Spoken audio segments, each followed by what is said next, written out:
Hello and welcome back to Alpha Investors. So investors, हमारा motto है news and updates के through आप लोग की इन्वेस्टिंग जर्नी को एक लेवल और ऊपर ले जाने की। तो चलिए आज के दिन सबसे पहले अडानी इंटरप्राइजेज पे नज़र डालें तो आप लोग देख सकते हो कि आज के दिन अडानी इंटरप्राइजेज ने लगभग 15% की तेज़ी पर क्लोजिंग की है। लेकिन जब 11 बजे के आसपास आप देखो तो 11 बजे के आसपास आज के दिन अडानी इंटरप्राइजेज में 20% की तेज़ी अचीव की थी।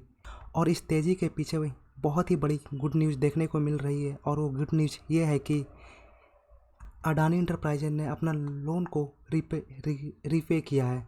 और इसी लोन रीपे के न्यूज़ के बाद अडानी इंटरप्राइजेज ने लगभग 20% की तेज़ी अचीव की थी।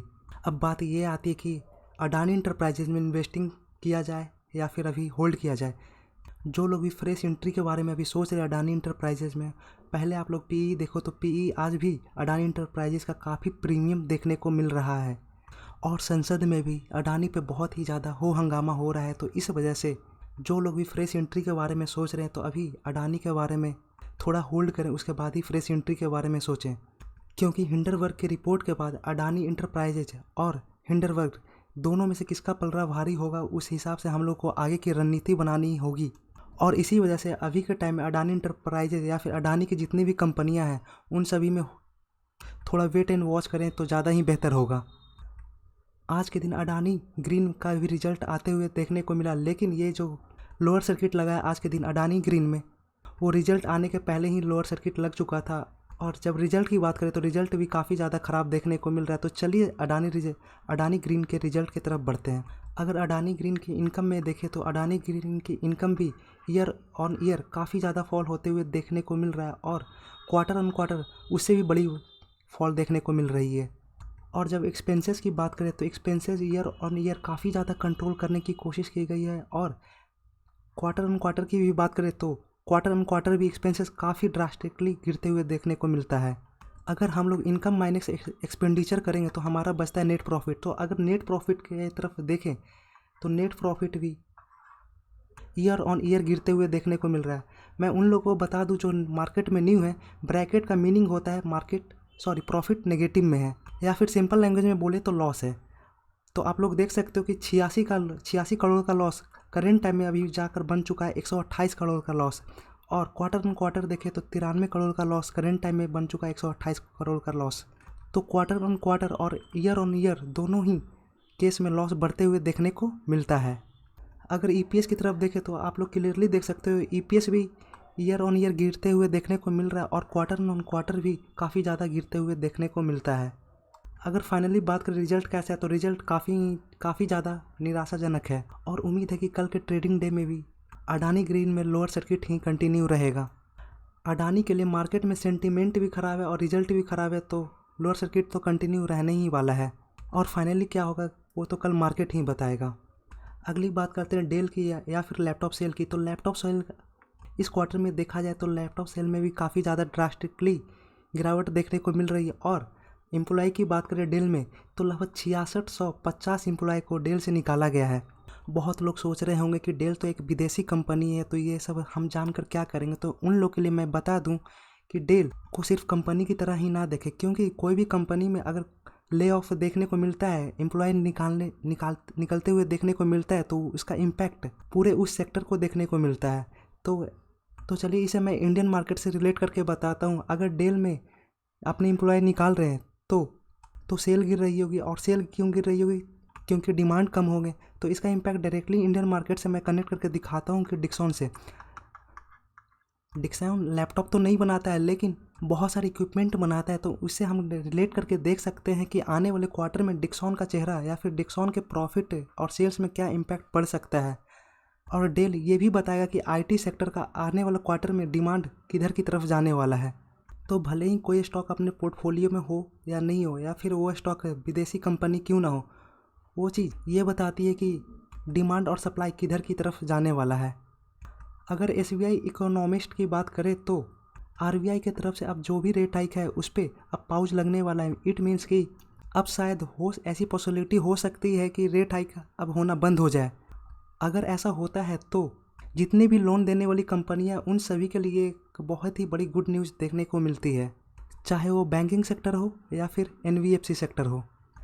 आज के दिन ही 1:48 पर मदरसन सुमी का रिजल्ट आया था और 1:48 पे मदरसन सुमी का आप लोग चार्ट देखो तो आप लोग क्लियरली देख सकते हो। जैसे ही 1:48 ग्राफ में तो दिख रहा है 1:50 1:50 जैसे ही हुआ वैसे ही गिरावट शुरू हो गई थी। तो मार्केट ने चीख चीख कर बता दिया है कि मुझे मदरसन सुमी का रिजल्ट पसंद नहीं है और इसका जो क्लोजिंग देखने को मिल रहा है क्लोजिंग भी डाउनवर्ड्स देखने को मिल रहा है। यानी कि कल के दिन उम्मीद है कि मदरसन सुमी का जो ओपनिंग देखने को मिलेगा शायद वो भी डाउनवर्ड ही देखने को मिल सकता है। तो चलिए हम लोग मदरसन सुमी के रिजल्ट पर आ गए हैं, जहाँ पर ईयर ऑन ईयर की बात करें तो year on year Motherson Sumi के रेवेन्यू में ग्रोथ देखने को मिल रही है और वहीं पर क्वार्टर ऑन क्वार्टर की बात करें तो क्वार्टर ऑन क्वार्टर डिक्लाइन देखने को मिलती है। और जब एक्सपेंसेस की बात करें तो एक्सपेंसेस भी ईयर ऑन ईयर काफ़ी ज़्यादा बढ़ते हुए देखने को मिल रही है और क्वार्टर ऑन क्वार्टर भी एक्सपेंसेस बढ़ते हुए देखने को मिलती है। अगर फाइनल प्रॉफिट की तरफ देखें तो फाइनल प्रॉफिट भी ईयर ऑन ईयर में काफ़ी ज़्यादा गिरावट देखने को मिल रही है और क्वार्टर ऑन क्वार्टर भी फाइनल प्रॉफिट में काफ़ी ज़्यादा गिरावट देखने को मिल रही है। अगर रिजल्ट की बात करें तो मदरसन सुमी का जो रिजल्ट है उसमें कोई रौनक देखने को नहीं मिल रही है। सिंपली बोली तो रिजल्ट ख़राब है। कल के दिन कुछ कंपनियों का रिजल्ट आया था तो आज के दिन उसका रिएक्शन देखें तो मुथूट फाइनेंस की बात करें तो आज के दिन काफ़ी ज़्यादा मुथूट फाइनेंस में पिटाई होते हुए देखने को मिल रही है। अगर मुथूट फाइनेंस के बिजनेस की बात करें तो बिजनेस बहुत ही ज़्यादा बढ़िया है, लेकिन इस बिज़नेस में बहुत ज़्यादा ही कंपटीटर देखने को मिल रहा है और ये कंपटीटर बैंकिंग सेक्टर की तरफ से आते हुए देखने को मिल रहा है। क्योंकि अभी के टाइम में जितने भी बैंकिंग सेक्टर के स्टॉक्स हैं या फिर जितने भी बैंक्स हैं वो सभी बैंक्स अपने कस्टमर को गोल्ड लोन प्रोवाइड कर रहे हैं और इसी वजह से मुथूट फाइनेंस काफ़ी ज़्यादा प्रेशर और स्ट्रगल फील कर रहा है। अगले स्टॉक की बात करें तो टाटा स्टील आज के दिन लगभग 5.5% की गिरावट देखने को मिल रही है और 5 सालों में बात करें तो 5 सालों में टाटा स्टील ने 62% का पॉजिटिव रिटर्न अपने इन्वेस्टर्स को कमा कर दिया है। लेकिन जब मैक्स की बात करें तो मैक्स के चार्ट में ये जो गिरावट देखने को मिल रही है 70%, 50%, ये सब इतनी ज़बरदस्त वोलेटाइल स्टॉक है क्योंकि और इस वजह से ये स्टॉक इन्वेस्टिंग के लिए बिल्कुल नहीं बना है, ये स्टॉक ट्रेडर्स के लिए है। और जब भी दो कंट्री के बीच में प्रेशर देखने को मिलता है तो उस प्रेशर में जो सबसे ज़्यादा पिटता है वो स्टील सेक्टर ही है। तो इस वजह से भी स्टील सेक्टर से थोड़ी सी दूरी बनाए रखना इन्वेस्टर्स के लिए ज़्यादा अच्छा होगा और इन्वेस्टिंग के लिए बोला जाए तो ये स्टॉक इन्वेस्टिंग के लिए बिल्कुल काबिल नहीं है। अगले स्टॉक की बात करें तो IEX, आज के दिन IEX में लगभग 1% की गिरावट देखने को मिल रही है और कल ही इसका रिजल्ट आया था और रिजल्ट में भी कुछ खास रौनक देखने को नहीं मिल रही है। अगर इसके 5 साल की चार्ट की बात करें तो 5 सालों में IEX ने अपने इन्वेस्टर्स को 167% का रिटर्न कमा कर दिया और मैक्स में बात करें तो मैक्स भी 164% का रिटर्न अपने इन्वेस्टर्स को कमा कर दिया है। अगर इस स्टॉक में कंसोलिडेशन की बात करें तो इस स्टॉक में बहुत ही बड़ी लंबी कंसोलिडेशन देखने को मिलती है।